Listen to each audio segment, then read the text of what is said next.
If you've ever posted content and you felt like you either A, got crickets, or B, felt like you were running out of ideas or scrambling around to find new ideas for content, I'm going to show you how Google Trends can help that never happen to you again.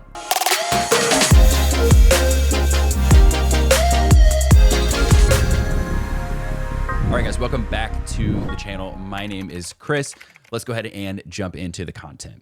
Okay, so Google Trends, as mentioned, this is a free tool. We love this because this is what people are searching for, and Google provides that to us for free. So there's no reason not to use this. At the end of this video, I'm actually going to show you how to take some of this keyword research we're doing, and we're actually going to start building into that. We have a free download you can utilize so you can start building this as well. In fact, you know what? I'm going to do something. I'm going to show you right now, and the link's included below. If you want to pull this up and be doing this with me, that's great. I'm going to do some research and then we're going to fill this out together. But grab that link below if you want to pause the video and grab that. We can go ahead and do this together. It's probably going to be super helpful for you. And then I'm going to do another video as a part of this content series that we're doing that's going to tie together some of these other tabs we have here, or columns rather. So right now we're doing keyword research to really qualify some of these keywords. And then we're going to pull in competition and monthly searches and content type and all that, you know, with another tool down the road, our Uber Suggest video. All right. So for now, grab that link and we'll get into it. Okay, so the first thing, and this is going to be more of like a live stream opportunity or for relevant social media stuff that's going on. You can use this tab here. It's called the Trending Now tab. And what you can do is I actually look at the real-time search trends, and then you can do it by category. So if you're in the health space, let's just see what comes up, right? Viruses, hiking, avian and influenza. Let's go to the business section. Probably a lot of crypto stuff. There's a lot of stuff going on. Yeah, see, cryptocurrency. There's like big Ethereum stuff going on right now. Stock market, whatever. So if you're going to do a live stream and you wanted to equip yourself with some resources, or if you wanted to see what people are actually searching for your live stream because it's going to be relevant, this would be a good opportunity to look into that. So, and you can actually hit load more and find a ton of different things, right? Airbnb stock. So like if you're in an investment space, like you could use that as something you would look for, a big uptick in the last 24 hours. So that's gonna be more for live streaming type stuff, or like I said, maybe timely social media posts like an Instagram post or something like that. Not necessarily long-term, like a YouTube video or a blog, because those things people probably won't be searching for that space and time, right, in the future, because it was timely for that matter of, you know, that moment in time, right? It probably won't be relevant in 5 years from now. But if you're going to do live streams or get some native social media content, go for it. But what we're really going to focus on today is we're going to look at their Explore tab. And what we want to do is we want to figure out what is the term, right? Like picking your industry and the terminology you're going to use so that people can identify you and your business and kind of what you provide and you know, make sure you're showing up in search results, right? That's what we're trying to accomplish here. And you'll see I've got some terms already here, and you're going to be like, why are these here? So a good friend of mine and a mentor, I mentioned him in a previous video, Ryan Levesque. He wrote the book Ask and wrote the book Choose. He's a super nerdy guy. I love you, Ryan, but super nerdy guy. And so him and his team have found that these terms have remained pretty consistent over the years, with making sure that you're not too broad, but not too specific. And so what we're going to do today, and what I want you guys to do when you build out your own Google Trends research strategy here, is make sure you add these 4 terms, and we want to fall somewhere in between these. We want to use these as guardrails, right? That's what I learned from Ryan, and that's what we use internally on our team here. So beekeeping, orchid care, improve memory as a search term, and leadership skills, all as search terms, not as topics. Make sure you get that part right. So what you'll see here is it looks kind of funky on this graph, right? Kind of ups and downs and what have you, but you can see right now we have it set for worldwide, which is what I recommend, unless you sell something, you know, just to the States. If you sell like a physical product, you don't do international sales, stuff like that, then you can toggle it back to whatever country you're in if you want to get really hyper local, which is fine. You can do that too. And then at least 5 years. Now, sometimes if I want to further qualify it, I'll go further back. I'll do like the last 20 years, right? And we can see the trajectory. And these have remained pretty consistent, a little bit of a dip, but pretty consistent throughout. Interesting that leadership skills have bumped, right? Like probably, I was going to say it aligned with a pandemic, and it may have been because leadership became a big thing navigating a pandemic. But yeah, you see that one did bump, which is an interesting thing to observe. But for now, we will do, you don't want to do 4 days, right? Or past 4 hours or what have you. So we'll do the past 5 years for what we're doing here today, right? Now, what we're going to do is this. So you'll see here, this is some added stuff. We're going to come back to this later, so remember this part for now. What we're going to do is this. We want to make sure that your specific industry, like the business that you're in, the term you're trying to rank for your business, we want to make sure that that's in line inside of these bands, right? Inside of all this, these charts that we've already created for ourselves. We want to make sure we're not too high, not too low. So I'm going to use skincare. It was just the first thing that came to mind. We have a couple clients in skincare, so it just came to mind. So let's try organic skin care. See what comes up. So search term, organic skincare. Now, what you'll see here is you're going to have your general average, right? Now, what you'll note is this. We're a little bit under where we probably want to be, right? So this is the purple line you'll see here, right? Designated by the color designation is the lines you're looking for. We're a little bit under. That means we might be a little bit too niche, right? It might not be enough people searching for that. That said, it's close enough. We're pretty close to the bottom rung here. So you may be like, okay, fine, I'm going to go push for that because I do see some trajectory here. The good thing I'm looking for, if I'm looking at the last 5 years, is it's pretty static. There isn't like this massive dip where it went to like nothingness. So it's okay to be in a hyper niche market if you have like a more expensive offering, or if you want to designate it organic skincare for somebody specific, for women, for middle-aged women, for elderly folks, right? Like you could get more specific and charge more of a premium because it's for specific demographics or a specific audience. So I wouldn't necessarily rule it out just because organic skincare. I would say, okay, let's consider that as an option, but let's try some others, right? So let's come back to this one maybe. Let's put in natural. Let's use a different term, natural skincare. And again, we're going to choose the search term because that's what we're looking for. We're looking for what people are searching for. Now, here's what you're going to see. The purple line, we're right in the sweet spot, a little bit closer to what we were with organic skincare, right? I like that a lot more. It's a little bit higher, but we're still niche, right? So maybe natural skincare is one that you'd want to go with. But feel free to test many. You can do this often. You just don't want to see yourself way too high or way too low where you're kind of like hugging the baseline at the bottom here, right? So anything kind of close to the bottom rung you can go with. You could present it as both if you wanted to, like here's my organic skincare, here's my natural skincare, and then kind of test and see which one resonates the most.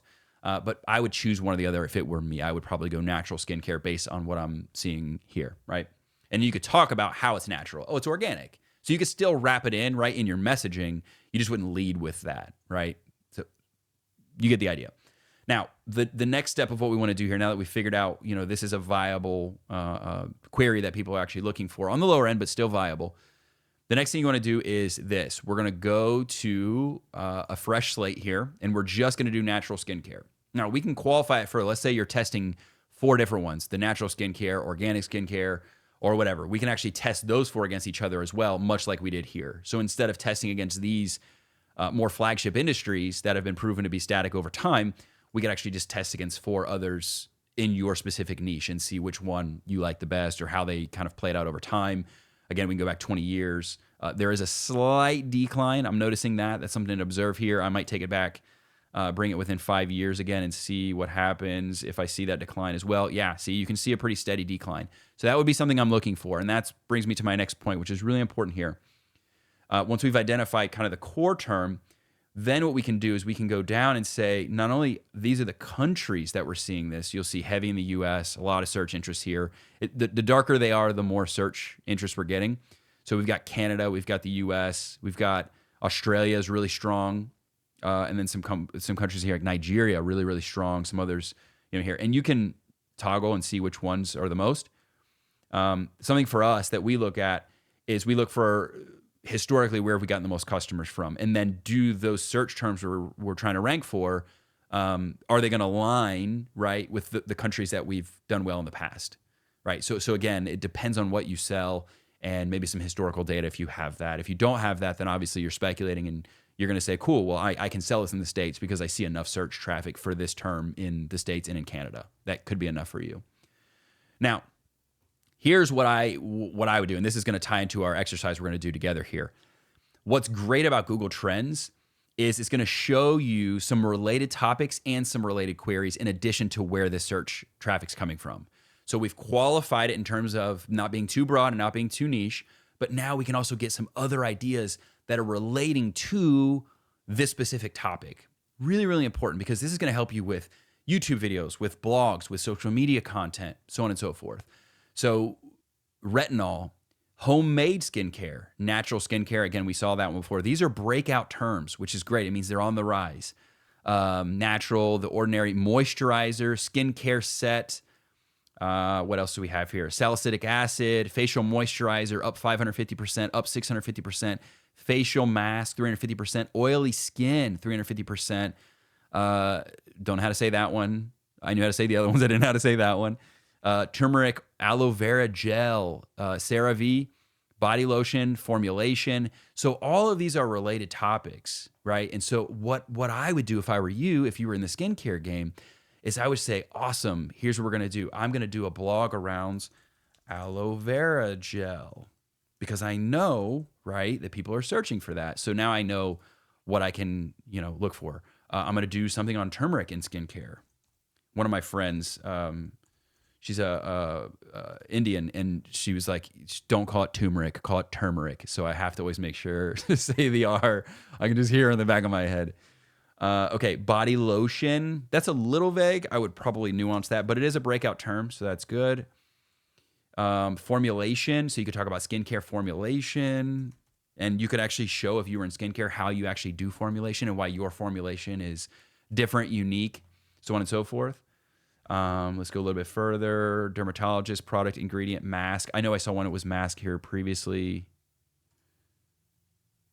Let's see here. Yeah, natural skincare, homemade skincare. We could do homemade skin.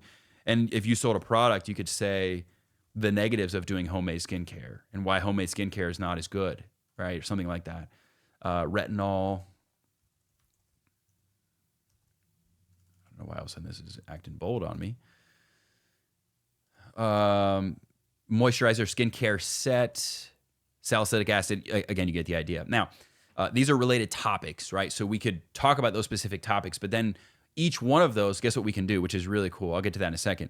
But we could click on this, and then it'll give us the same thing, related queries to look into for these, like oily skin. It's going to give me queries about all of the things relating to oily skin, right? So we can dig deeper into each of those. And maybe what we would do is we would nuance that out further. So underneath aloe vera gel, maybe there's a list of 5 or 6 different queries that we can add. Now you've got endless pieces of content that you can put out around that specific topic. You're doing a whole series on aloe vera gel when it comes to skincare, right? So as it relates to natural skincare, you could talk about Birkenstock natural skincare routine with natural ingredients, right? So let's pull this. Let's copy this over. Skincare routine with natural ingredients. And then we're going to pull in natural skincare routine for dry, sensitive skin. I got to click each one of them. I'm just going to copy it. I don't want to type all that. And I recommend doing the same. Boom. Another one.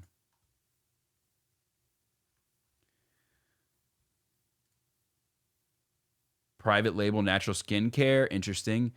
Daily natural skincare routine at home, plus 350% in search terms, would be a really good topic to add as well, right? So you get the idea. And then again, I mentioned the pro tip of going into each one of the topics, because know the difference between a query and a topic, right? So that's why I said make sure you choose what people are searching for versus topics. So these are queries. This is what people are actually searching for. These are topics people are searching around. So if we want to get more specific, we could actually click retinol and then watch what happens. So you'll see all of these different retinol serum, retinol cream, retinol A, best retinol, CeraVe, CeraVe retinol, ordinary retinol, right? So all of these things, niacinamide, retinol for skin, retinol the ordinary. I guess that's a brand, I'm not sure. But right, I could pull these in, retinol vitamin C or retinol this and this and this. So under the retinol category, right, we could actually, if I was doing this previously, right, I'm obviously I've filled in some blanks here already, but we could add in more things around retinol. Right? So I could say CeraVe retinol, and you could talk about CeraVe retinol and do a review and then introduce your product. Or if you were a coach, like a skincare coach, or had a cosmetology degree and you were providing, like, you were selling consultations, you could do a whole video on CeraVe retinol, whether it's good, bad, or indifferent, whether you recommend it or not. So you're answering a question, and what you're doing is you're finding what people are already searching for, and then boom, you insert your content into known sources of traffic. The problem is when you don't do that, if it's not research content, you're sticking it out in the desert and hoping that you find some opportunities, right? But nobody's actually maybe searching. So you're guessing at best, but it's not qualified via research, right? So as you can see here, as we fill this out, we should be able to have maybe 100 pieces of content you could create down the road. And the good thing, like I said, is most of these have already breakout terms. Like check this one, CeraVe retinol. Look at the upward trajectory of that of the last 5 years. I mean, it is on an upward trend. So it is a breakout, as you can see here, it is a breakout query. And then moreover, you can see the countries that are breakout for that. And you can see it's remained pretty consistent, still solid searches from US and Canada, if that's who you served. Same with Australia. So anyway, so you get the core idea here, right? So we're going to fill all these out, which I think is going to help you a lot, right? It's going to make things, you're going to take the guesswork out of it, which is awesome. Next, what we're going to do is this, and make sure you guys subscribe to the channel. Make sure you guys, hit the bell for notifications so you get the update when I drop this video. But what we're going to do, we're going to use a tool called Uber Suggest, and it's another content research tool. I know it feels like a lot of research, but I promise you, you're going to spend an afternoon creating this, and then you're not going to have to worry about it for a long time while you're in the process of just creating it. You can just pull this up and then go and create. And it's so much faster to batch it in that way, batching research. We batch actual content creation as well, so that we're not like having to go on when we're busy and things get crazy and stuff like that. It's already been done. You're just going to come to this resource and then pick a topic and be like, boom, I want to talk about that, right? That I know this is researched and vetted. What we're going to do is this. We're going to take these terms now that they've been qualified with Google Trends. We're going to add on one more layer with Uber Suggest, and it's going to tell you the competition. You might see some that are low competition, and you're like, ooh, no one has created anything around this. I can create that, and now I know people are searching for it, and guess what? There's nobody in line with content, and I can jump ahead and meet them with creating some content that is specific to that query, right? We're going to look at the number of searches. We're going to put it in buckets. So we call it content type or content buckets. What type of content? Where is it leading to? And then any additional notes. So we're going to build on this. You could have hundreds and hundreds of pieces that you can just ride for a long time. But hopefully you guys get the core gist of the power of this tool in Google Trends. And again, we're going to tie it into Uber Suggest in the upcoming video. When that's live, it will be linked one of these two corners, so you can click that so you can just go straight to the next one. But hopefully this was helpful. Let me know if you have any additional questions in the comments below. Drop those below and I can answer those as they come in. So again, make sure to like, subscribe, hit the bell for notifications, and we'll see you guys in the next one.